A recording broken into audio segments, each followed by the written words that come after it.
I'm Samantha Mitchell, 32, driving 3 hours from Boston to my sister Heather's upscale Connecticut home for Thanksgiving. My knuckles are white on the steering wheel, anxiety churning in my stomach. After our recent fallout over Mom's care, I wasn't sure I'd come, but family is family. I never expected what came after dinner.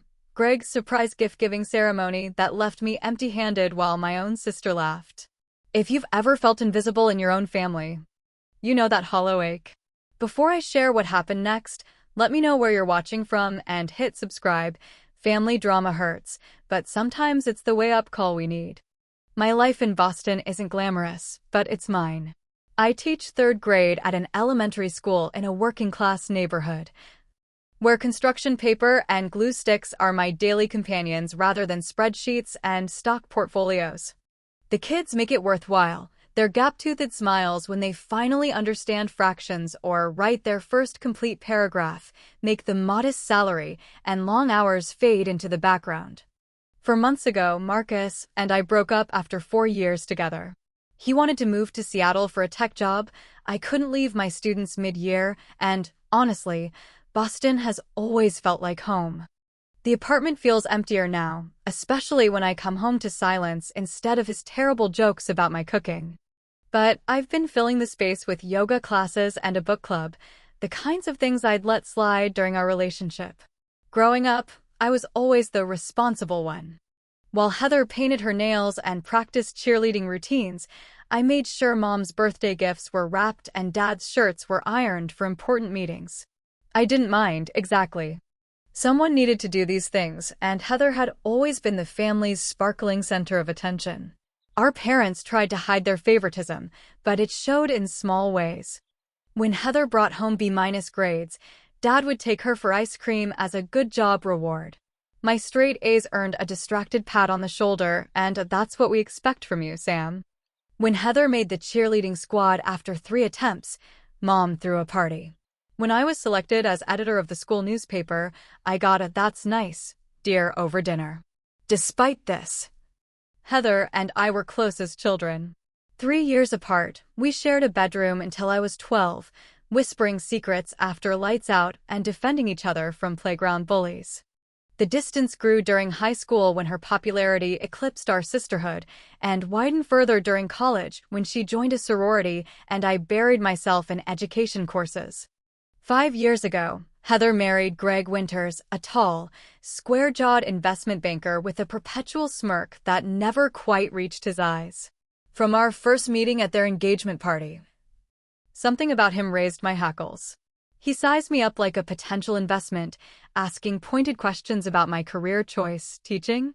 Interesting. What's the return on investment there?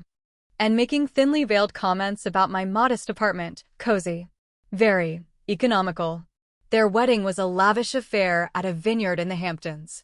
As maid of honor, I spent thousands I didn't have on the designer bridesmaid dress Heather insisted on, threw her a spa weekend bachelorette party on my credit card, and smiled through Greg's best man speech that included a joke about marrying the hot sister.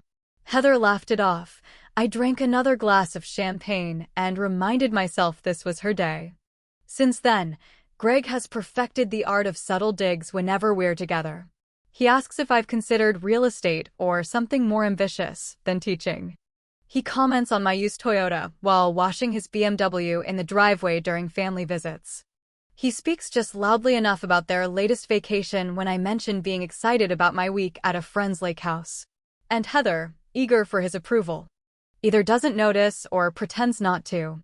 Things came to a head 2 months ago when our mother had a minor fall and needed help around the house for a few weeks. I suggested splitting the caregiving duties, spending weekends at Mom's house while Heather could cover some weekdays. Her response still stings. Some of us have real careers, Sam. Greg and I have actual responsibilities. We can't just abandon our lives like you can. Just hire someone. We'll contribute financially. The implication that my work was disposable, that my time was less valuable than theirs, sparked a heated argument that ended with Heather hanging up on me. We'd barely spoken since, exchanging only terse texts about Thanksgiving arrangements.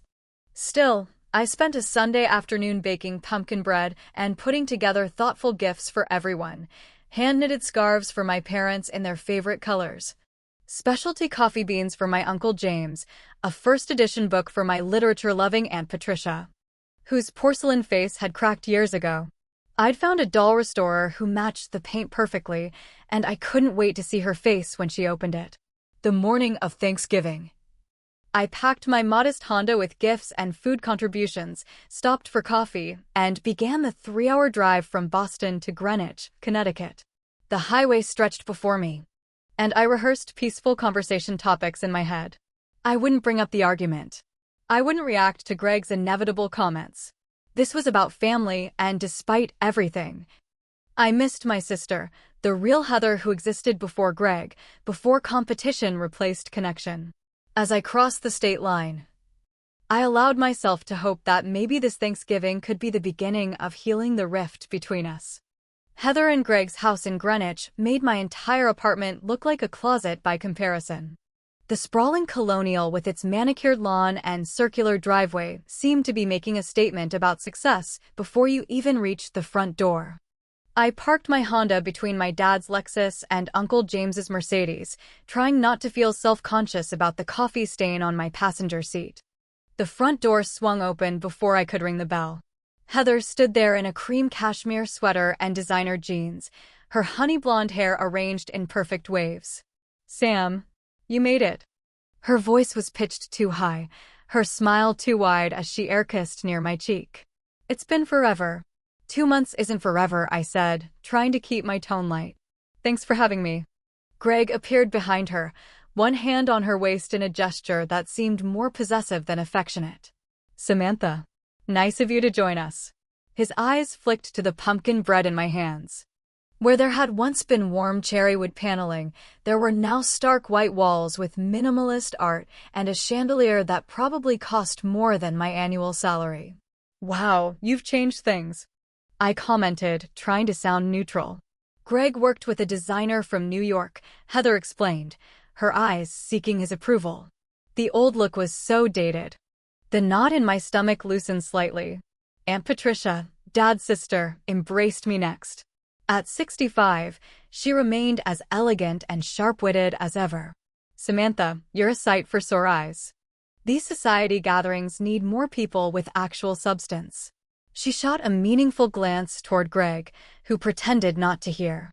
My cousins Megan and Taylor, both in their 20s, waved from the couch where they were looking at something on Taylor's phone. Uncle James and his wife Barbara were engaged in conversation with Greg's parents, who nodded politely in my direction but didn't interrupt their discussion about country club politics to greet me. "Sam, you can put your things in the kitchen," Heather directed. "We're having appetizers now. Dinner's at 4. The kitchen was a showcase of stainless steel and marble, with a professional-grade range that looked barely used. Setting down my pumpkin bread and the bag of gifts. "That would be lovely. Could you finish this tray? I should go rescue your father. Greg's dad is probably talking his ear off about golf handicaps." She squeezed my arm before leaving. For the next hour, I made myself useful in the kitchen while the sounds of laughter and conversation drifted in from the living room. Heather popped in occasionally to give instructions to the caterer, but didn't stay to chat. Through the doorway, I could see her refilling Greg's drink, laughing a little too loudly at his jokes, her eyes constantly checking his expression for approval. As I arranged cranberry sauce into a crystal dish, not the homemade kind I'd brought, but the gourmet version Heather had ordered, I overheard Greg's voice from the adjacent dining room. "Teaching is basically glorified babysitting," he was saying to someone. "And in a public school?" I told Heather we'd pay for Sam to get an MBA if she wanted to do something meaningful. But she seems content with mediocrity. My hands froze on the serving spoon. The male voice that responded was my father's, his tone uncharacteristically firm. "I just mean she could be doing so much more with her potential." Such a shame. I stepped into the dining room, cranberry sauce in hand. "Where would you like this?" Greg had the grace to look momentarily discomfited, but it passed quickly. "Ah, Samantha. Just put it anywhere." Though I think Heather ordered the cranberry relish with port and oranges, not whatever that is. "This is what Heather asked me to transfer to the serving dish," I replied evenly. But I also brought my homemade cranberry sauce with maple and cinnamon.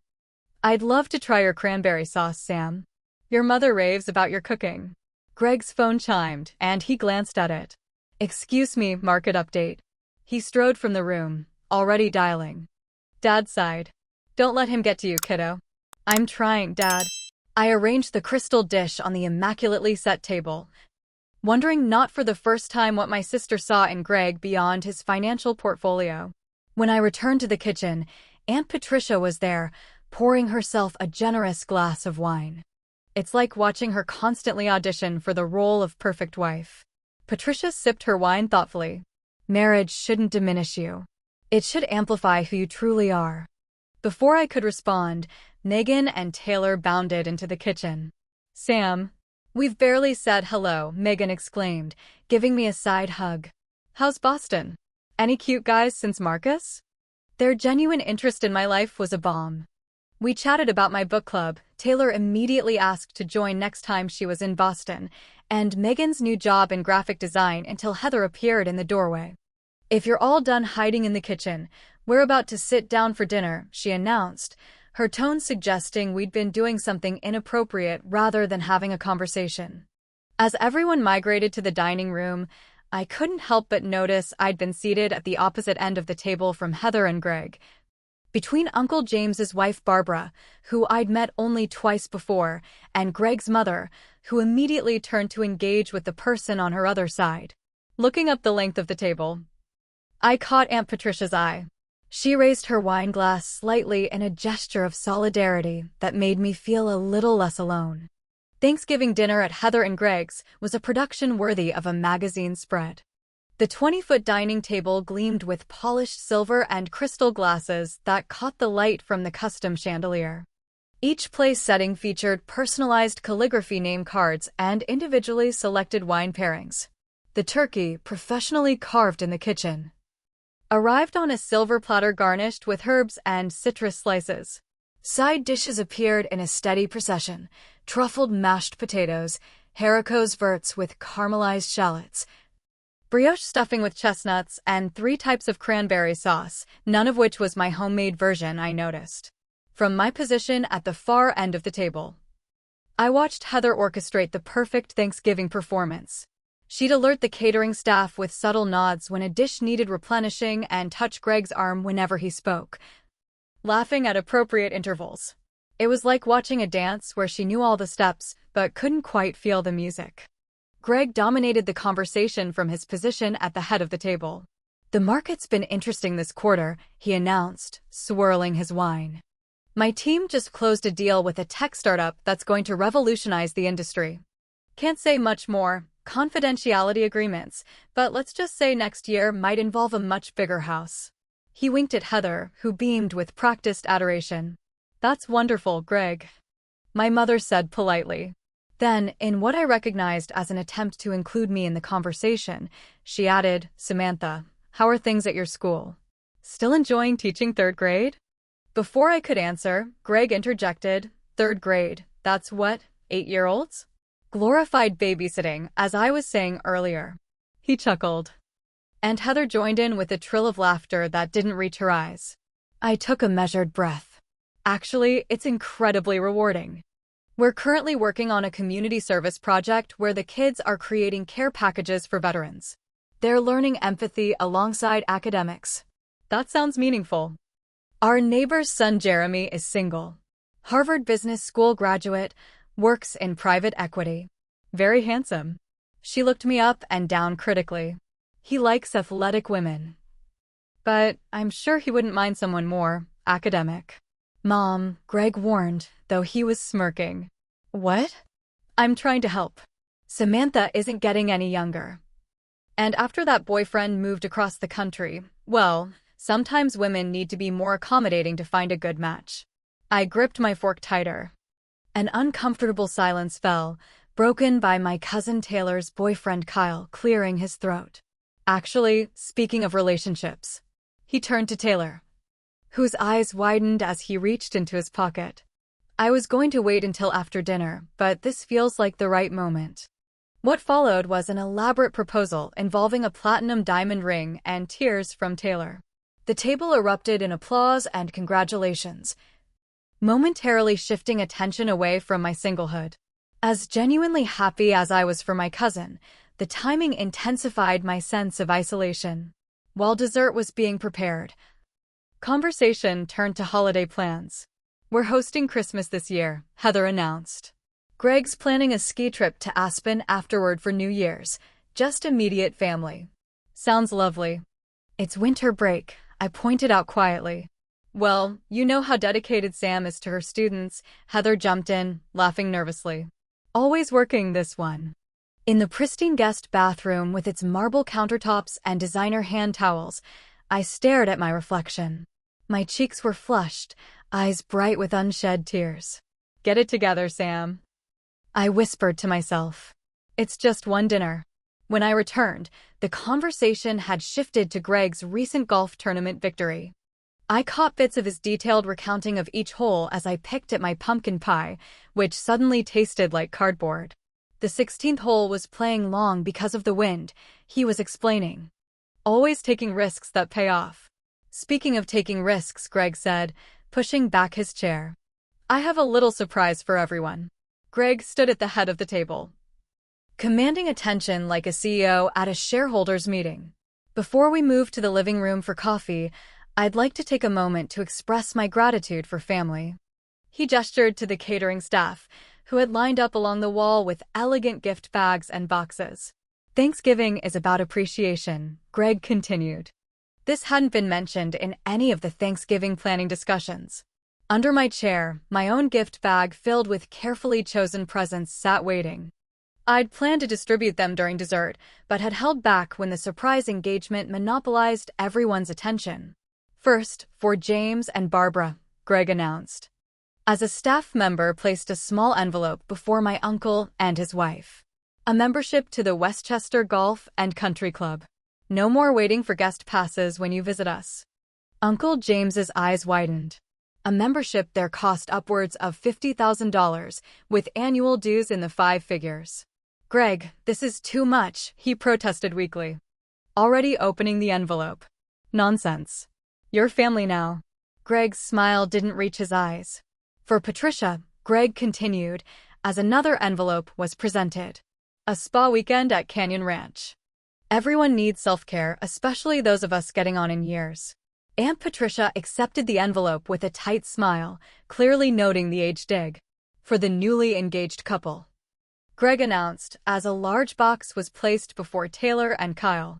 "A weekend getaway at our Hamptons house to celebrate your engagement.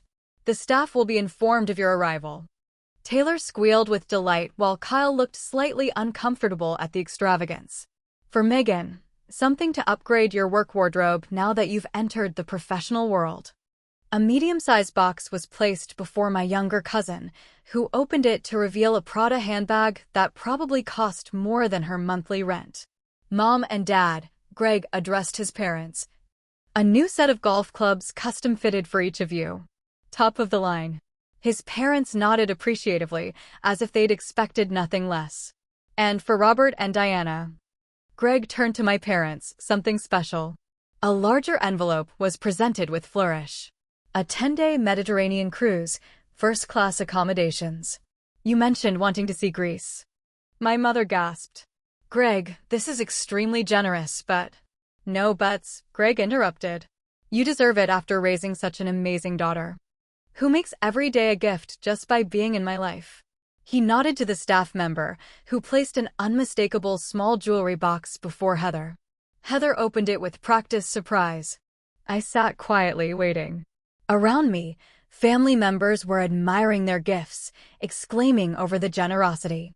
The moment stretched uncomfortably as it became increasingly obvious that Greg had finished his distribution. There was no gift for me. The realization dawned on everyone's faces at different rates. My mother looked distressed, my father confused. Aunt Patricia's expression darkened with anger. Even Megan and Taylor exchanged uncomfortable glances. Into the awkward silence, Heather laughed, a high, nervous sound. "Oh, Greg, you forgot my sister." Greg turned to look directly at me, his expression completely unapologetic. "No, I didn't forget." I just didn't get anything for people who don't appreciate what we have. The silence that followed was deafening. Heather laughed again, not coming to my defense. Not questioning her husband's deliberate humiliation of her sister, but laughing as if it were some kind of joke we were all in on.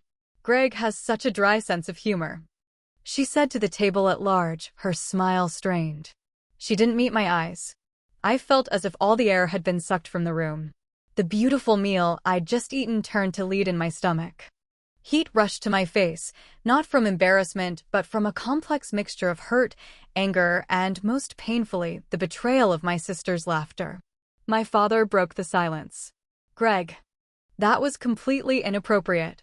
It was just a joke, Dad. Heather jumped in before Greg could respond. Sam knows we're just teasing. Don't make it a big deal. But it was a big deal. Greg had orchestrated an elaborate public humiliation, and my sister had not only failed to defend me, but had actively participated in diminishing the hurt with her nervous laughter and dismissal. Heather called after me as I walked toward the hallway. I paused at the doorway, turning back to the table of uncomfortable faces. Thank you for dinner. It was lovely. I managed to keep my voice even, years of classroom management with 8-year-olds finally proving useful in adult company. As I left the dining room, I heard the murmurs begin, my mother's distressed whisper, Aunt Patricia's sharp retort to something Greg said, my father's uncharacteristically firm tone.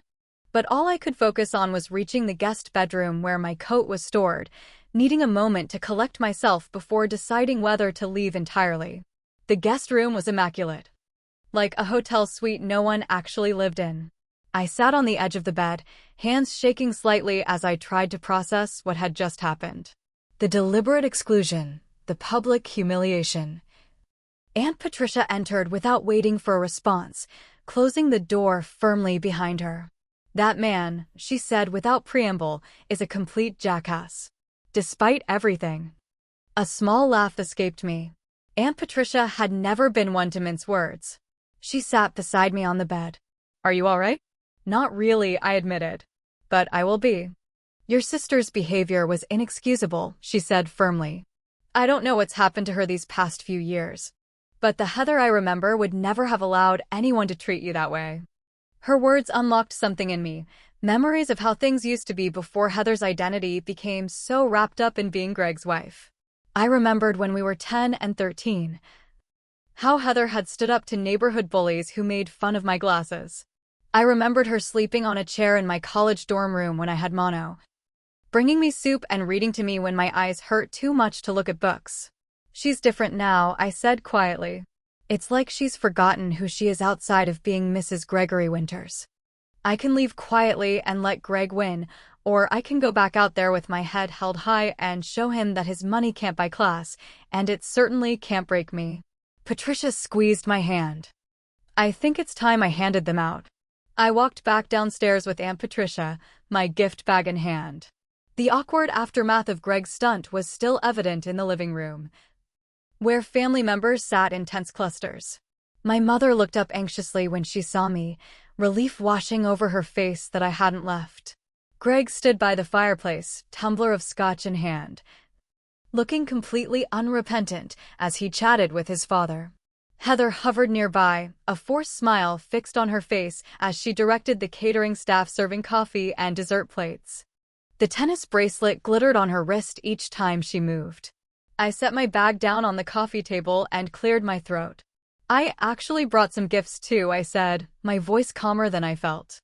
Nothing extravagant, but I put thought into each one. The room quieted as I began removing wrapped packages from my bag. Greg rolled his eyes slightly but said nothing. For Mom and Dad, I said, handing them a carefully wrapped package. I made this over the past few months. My parents unwrapped a handcrafted photo album, leather-bound and engraved with our family name. Inside, Samantha, my mother whispered, turning pages slowly. This is incredible. The craftsmanship is beautiful, my father added, examining the hand-stitched binding. For Uncle James and Barbara. I continued, presenting them with a package. James mentioned last summer how much he enjoyed that small batch bourbon we tried. This is from the same distillery. A special reserve they only release once a year. I had to wait in line at 5 a.m. to get it. James's eyes lit up with genuine appreciation. You remembered that conversation? Sam. That's so thoughtful. For Megan, I'd found vintage art prints from her favorite illustrator. For Taylor and Kyle, a first edition cookbook they'd admired in a bookstore but hadn't purchased. Each gift reflected conversations we'd had, interests they'd mentioned, small details that showed I'd been paying attention. Aunt Patricia opened her gift, a signed copy of her favorite author's new novel with a personal inscription. How on earth did you manage this? She asked, amazed. She never does book signings. With each gift, I could feel Greg's confidence wavering. These weren't expensive presents, but they carried something his money couldn't buy: genuine connection and thoughtfulness. And for Greg, I said, turning to my brother-in-law with a small package. The room went completely still. Greg accepted it with obvious reluctance, clearly thrown off balance. He unwrapped it slowly to reveal a signed first edition by the financial author he'd mentioned admiring at the last family gathering. I stood in line for 2 hours at his book signing in Boston, and gone out of my way to get it, undermining his narrative that I didn't appreciate what they had.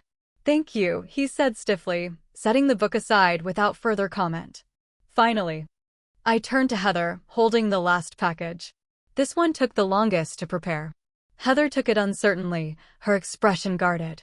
As she unwrapped it, her practiced society smile faded, replaced by genuine emotion. She lifted Annabelle, her childhood doll, completely restored to her original beauty. The porcelain face that had been cracked in a childhood accident was now seamlessly repaired, the faded dress replaced with an exact replica I'd had custom-made by researching vintage doll clothing. Annabelle, Heather whispered, running her fingers over the doll's face. She's perfect. How did you? I found a specialist in doll restoration, I explained. It took 6 weeks. I remembered how devastated you were when she broke during our move to the new house. You said it felt like losing a piece of your childhood. Tears filled Heather's eyes, real tears. Not the performative emotion she'd displayed when opening Greg's bracelet. For a moment, I caught a glimpse of my actual sister, the person who existed beneath the polished exterior of Mrs. Gregory Winters. Thank you, she said softly, and for the first time that day, her voice sounded like the Heather I remembered. The room had fallen completely silent. The contrast between Greg's expensive but impersonal gifts and my modest, but meaningful ones was impossible to ignore. Even Greg's parents looked uncomfortable. I took a deep breath. It wasn't a joke, I said evenly. It was deliberately meant to humiliate me in front of our family. And that's your prerogative, Greg. You're entitled to your opinion of me and my life choices. I turned to face the room at large. I'm not ashamed of being a teacher. I'm not ashamed of my modest apartment or my used car or the fact that I can't afford to give everyone cruise tickets and country club memberships. Those things don't define success for me. My voice grew stronger as I continued. Success, to me, means doing work that matters. It means maintaining relationships based on genuine connection rather than obligation or appearance. It means remembering what someone said 6 months ago because you were actually listening, not because you were planning how to one-up them. I looked directly at Greg. You don't have to like me or approve of my choices. But I am Heather's sister and a member of this family, and I deserve basic respect, not to be deliberately excluded and humiliated. Finally, it just tells me where your priorities lie. I picked up my empty gift bag. I'm not asking for an apology. I'm not even asking for expensive gifts. All I've ever wanted from this family is genuine connection and basic respect. When you're ready to offer that, I'll be here. The silence that followed felt endless. Greg's face had flushed red. The stunned silence that followed my speech stretched uncomfortably until my father stood up, his expression resolute. Samantha is right, he said, turning to Greg. What you did at dinner was completely unacceptable. I've sat back too many times when I should have spoken up, but not today. He looked around the room. My daughter deserves respect in this family.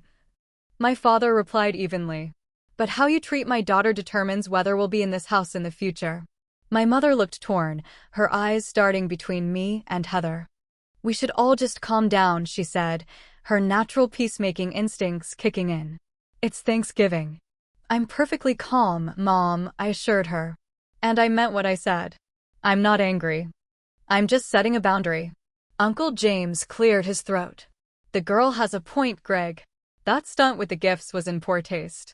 Extremely poor taste, Aunt Patricia added sharply. Greg's father shifted uncomfortably while his mother stared resolutely at her coffee cup, clearly unwilling to criticize her son. Greg scoffed, swirling the scotch in his glass. You're all overreacting to a simple oversight. If Samantha is so insecure that she needs a present to validate her worth. Stop it, Greg, Megan interrupted, surprising everyone. My younger cousin rarely confronted anyone. Sam drove 3 hours to be here after working all week. She brought thoughtful gifts for everyone, including you. How can you call that an oversight? Now can we move on from this tedious drama?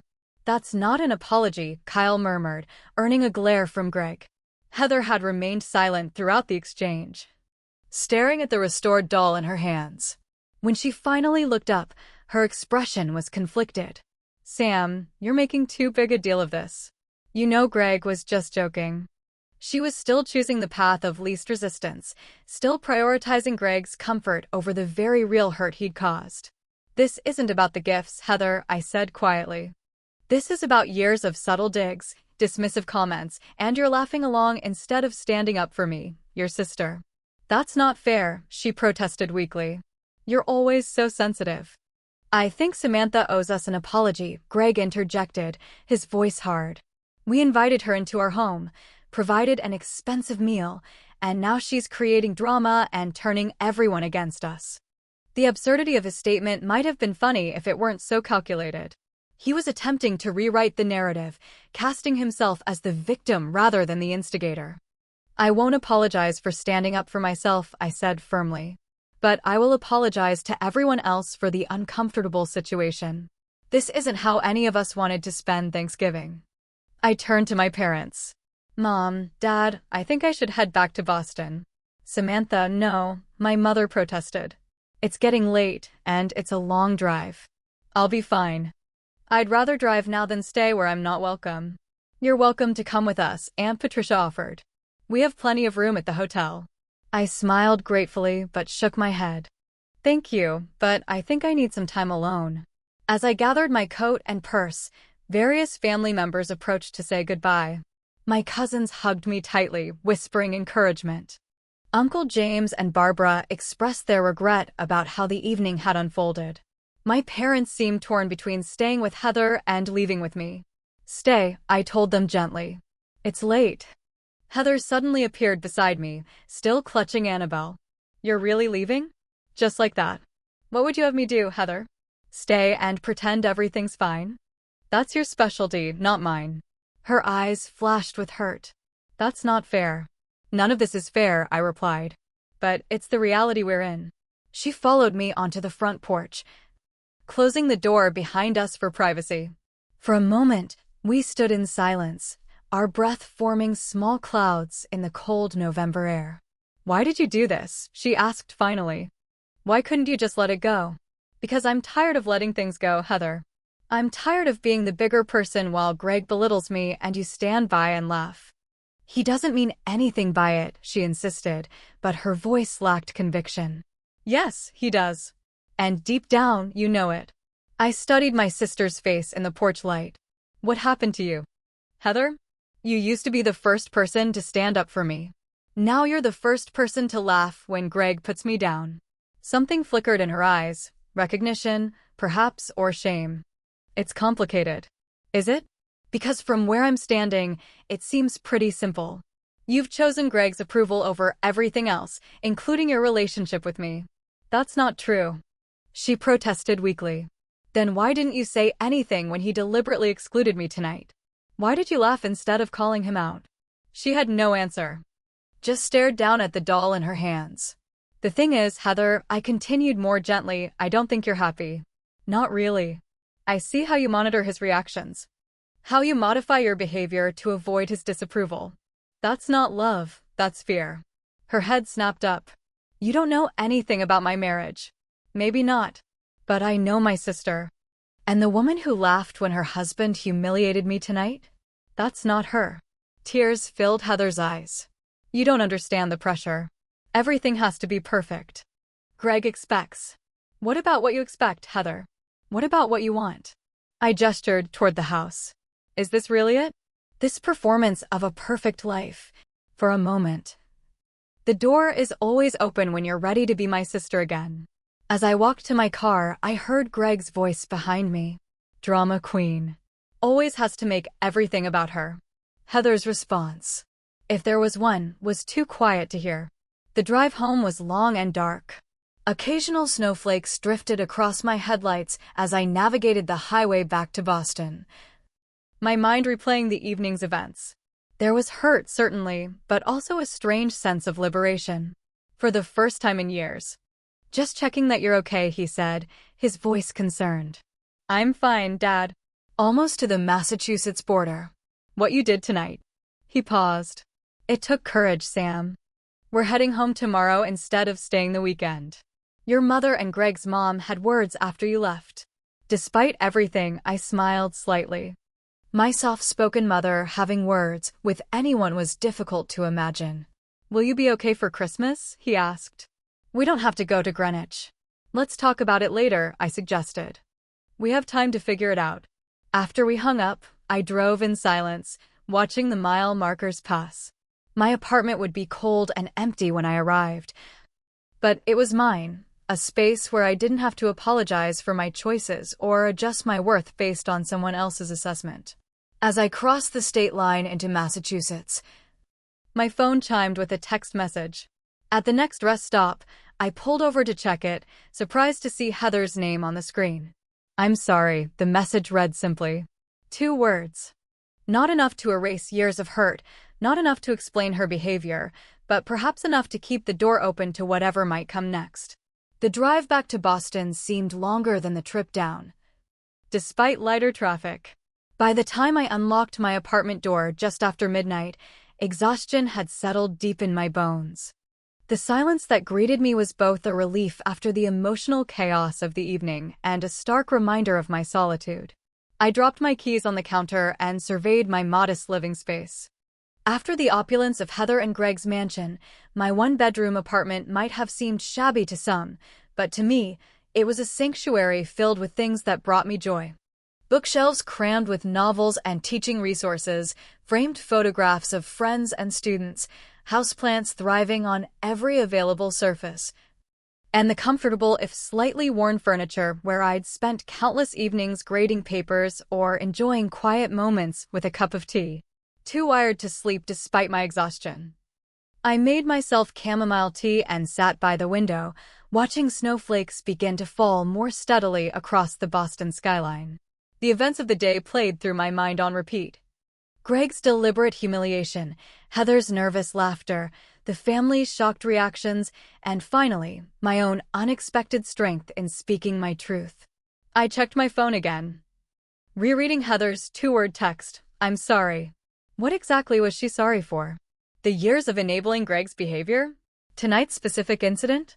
The next morning, I woke to sunlight streaming through the blinds and the distant sounds of city traffic. My phone showed 3 missed calls from my mother and another text from Heather, sent at 3 a.m. Can we talk? Not now, but soon. As I moved through my morning routine, a notification from Facebook caught my attention. My cousin Taylor had tagged me in a post.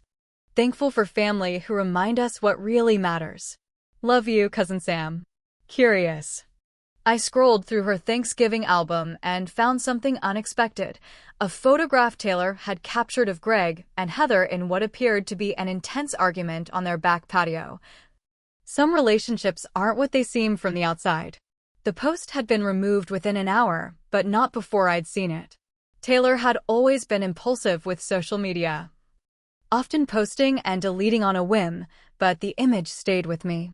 Perhaps my words to Heather on the porch had resonated more than I'd realized. The weeks that followed brought significant changes. If you wonder why your son has trouble with authentic relationships, perhaps look to your own example, Dad recounted with undisguised pride. I've never seen Diana Winters look so shocked. December arrived with flurries of snow and the usual holiday preparations, but this year felt different. For the first time in my adult life, I wasn't making plans to join the family gathering at Heather and Greg's. Instead, I focused on creating new traditions for myself. When my book club friends learned I was staying in Boston for Christmas, they immediately incorporated me into their plans. Jasmine, whose family lived overseas. These invitations reminded me that family connections weren't the only meaningful relationships in my life. At school, the holiday season brought its own joys. My third graders performed their winter concert, slightly off-key but enormously enthusiastic. Parents brought homemade cookies and heartfelt cards expressing appreciation for my work with their children. One mother tearfully thanked me for helping her son overcome his reading anxiety, telling me, "You've given him confidence we couldn't. That's worth more than anything money could buy."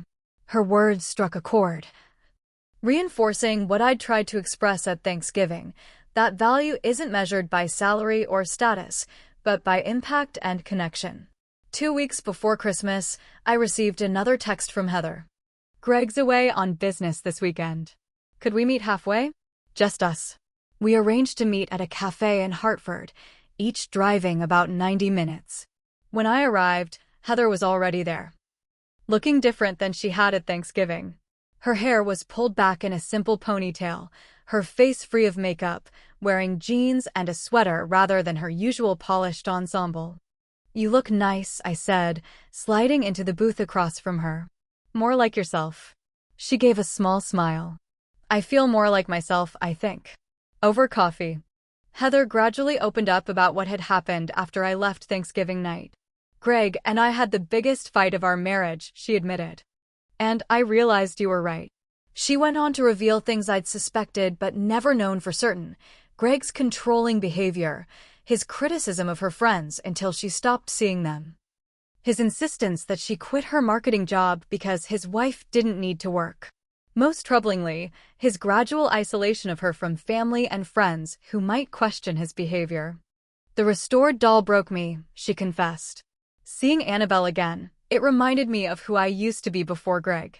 Independent, funny, loyal. He'd be working for me someday." "Exactly. What happened to that girl who fiercely protected her sister?" Heather's eyes filled with tears. "I'm so sorry, Sam. Not just for Thanksgiving, but for all of it. For every time I laughed at Greg's jokes at your expense. For every time I chose his approval over your feelings." Her apology was a beginning, not an end. We talked for hours, ordering lunch and then dinner, closing down the cafe as we began the delicate work of rebuilding our relationship. Before we parted, Heather shared one more piece of news. "I've made an appointment with a therapist," she said quietly. "And I've reopened my personal bank account. Just in case."